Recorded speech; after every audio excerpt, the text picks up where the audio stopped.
Les cultures urbaines sont apparues au début des années 80 avec l'arrivée du hip-hop et par l'implication des associations qui œuvraient beaucoup pour la création de loisirs en direction des jeunes habitants des cités.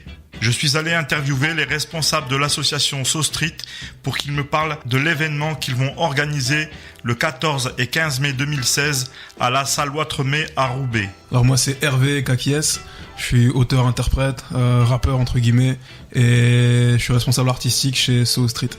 Donc moi c'est Mélanie Jonville, je suis étudiante à l'IAE et actuellement je m'occupe de la communication à So Street pour le festival. Peut-être me parler un peu de l'association, un petit historique, nous dire qu'est-ce que So Street ? So Street, donc c'est une association qu'on a cofondée en 2007. On œuvre au développement des cultures urbaines. C'est une asso dans laquelle tu retrouves des rappeurs, mais aussi des danseurs, des vidéastes, photographes. Et l'idée, c'est qu'on s'est réunis ensemble pour partager des projets, et puis aussi monter des événements, produire des disques, produire des spectacles, et aussi faire des ateliers dans tout le Nord-Pas-de-Calais. Et comment c'est venu cette idée ? L'idée de base, c'était entre potes, que ce soit Étienne, Ahmed, Kamel, tous issus des mêmes quartiers. On s'en est plutôt bien sortis, tu vois.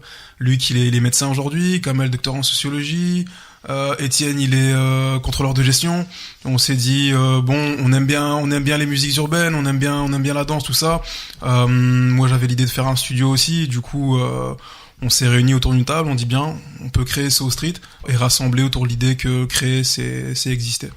Et le cheminement, comment ça s'est passé au départ ? Au départ, j'ai fondé le studio pendant 2 ans. Ça a marché plutôt bien. Et puis, avec le MP3, l'internet, tout ça, les coûts, ils ont baissé. Chacun avait son home studio à la maison.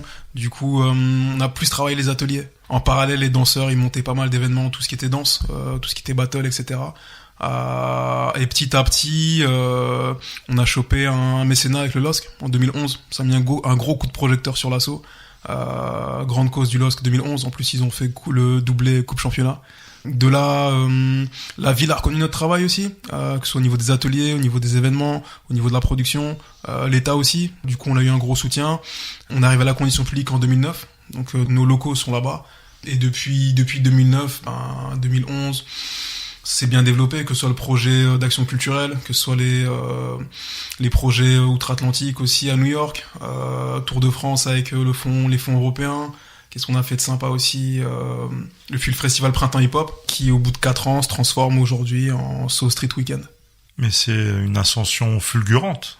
C'est beaucoup de travail, beaucoup de sueur, beaucoup de nuits, d'insomnie, tu vois, c'est beaucoup de travail. Donc on est content aujourd'hui, ça émerge, ça commence à se voir, mais on a charbonné vraiment longtemps. Parce que moi je connais des assos, des gens qui ont démarré et qui sont peut-être pas au même niveau. Donc vous avez quand même pu bénéficier d'un certain élan. L'élan, je pense qu'il correspond au territoire. C'est-à-dire que les cultures urbaines, c'est quelque chose qui parle au public du Nord, au public de Roubaix.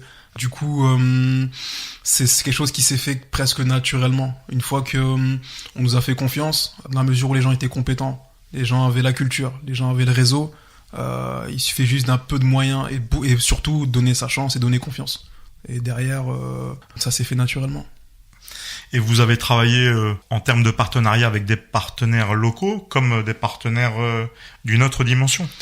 Pour So Street en général ou pour le festival ? Pour So Street. Pour So Street, disons que on s'est donné une règle, à savoir que sur notre budget, faut pas qu'il y ait plus de 50% de financement public. Du coup, ça a été beaucoup de travail de personnel en fait, aller chercher des contrats, se produire, trouver des missions.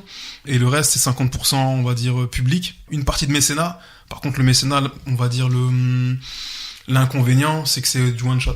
C'est un coup, une année. C'est dur de faire un mécénat sur plusieurs années, de pérenniser une action de mécénat.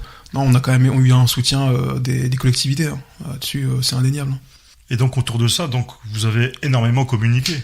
Communiquer sur nos actions, sur nos partenaires.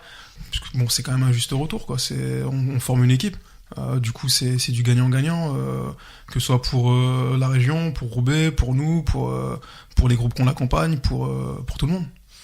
Vous formez une équipe. C'est combien de personnes aujourd'hui, So Street ?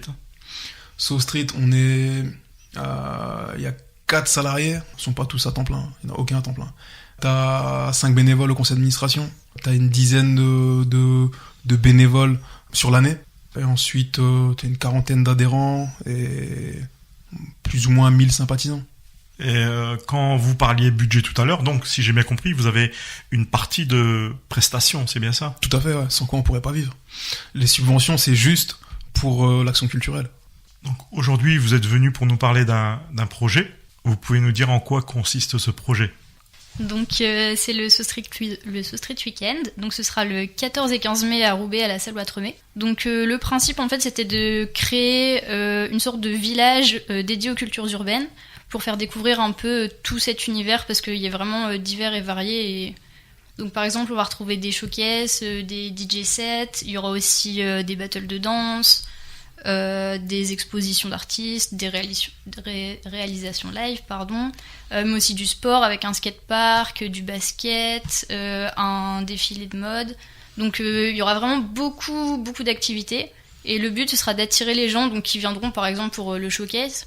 Et ils pourront en même temps découvrir vraiment l'ensemble de l'univers parce que ils connaissent pas forcément un DJ ou quelque chose comme ça, mais ils seront venus pour jouer au basket ou je ne sais quoi, et ils pourront vraiment flâner pendant ces 2 jours. Il y aura vraiment plein d'activités dédiées aux cultures urbaines. D'où vient ce projet? Alors en fait au début il y avait donc le printemps hip-hop qui était organisé par So Street. C'est un projet qui a un peu évolué, donc avec de base le printemps hip-hop et aussi qui a été inspiré de ce qui peut se faire dans d'autres villes.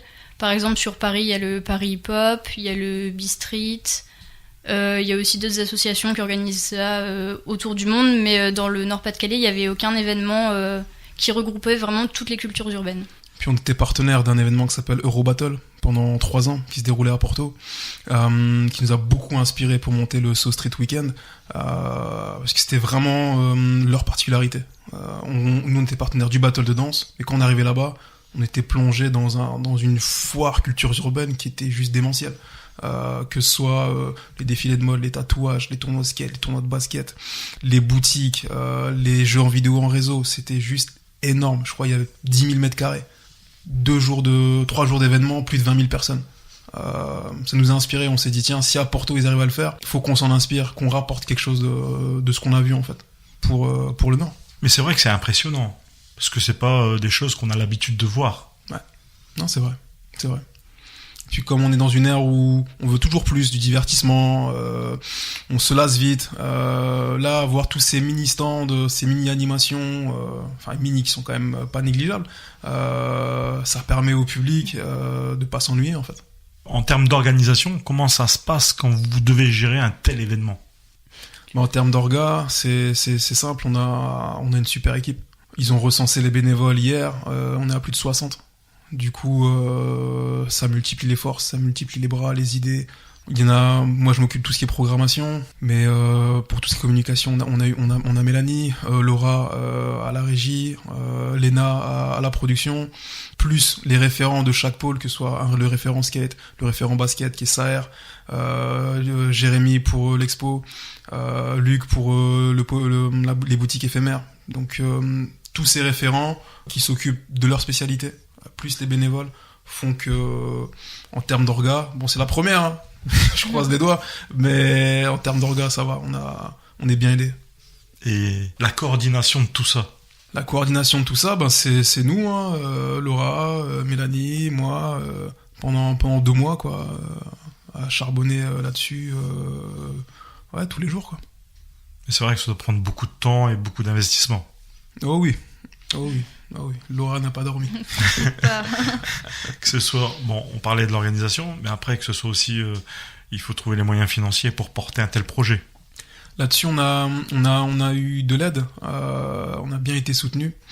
Ce qu'il faut savoir, c'est que c'est un événement cultures urbaines, pour le côté, on va dire, divertissement, culture, mais c'est aussi un événement solidaire. À travers ça, on cherche à récolter des fonds aussi pour soutenir la fondation Thierry Latran, qui lutte contre la maladie de Charcot. Et du coup, au niveau des sponsors, on a eu, même au niveau du public en fait, on a eu un certain écho. Donc on a réuni des fonds pour monter cet événement. On galère encore, parce que le budget va se boucler à mon avis en dernière minute. mais comme ça a du sens, comme ça colle aux besoins des gens qui sont ici aussi, ça se fait, on va dire, je vais pas dire que ça glisse, mais ça se déroule en fait. Devant autant de bonne volonté, je pense que c'est ce qu'il faut se dire. Comment vous me parliez d'une opération que vous allez soutenir. Comment ça s'est passé justement cette rencontre pour soutenir cette opération? Donc en fait c'est le pôle Solidarité, donc qui est rattaché à l'IAE. Ce sont des étudiants de l'IAE qui ont monté un projet tutoré. IAE, une école à Lille de management. Donc dans le cadre de leur projet, ils cherchaient une action à réaliser et de fil en aiguille, ils sont rentrés en contact avec Hervé. Donc ils se sont rendus compte que le projet qu'ils voulaient, donc le côté solidarité avec la maladie de Charcot, collait très bien à l'esprit que Hervé voulait donner au festival. Donc forcément, ils se sont associés. De fil en aiguille, ils sont devenus partenaires à part entière du festival pour l'organisation de l'événement.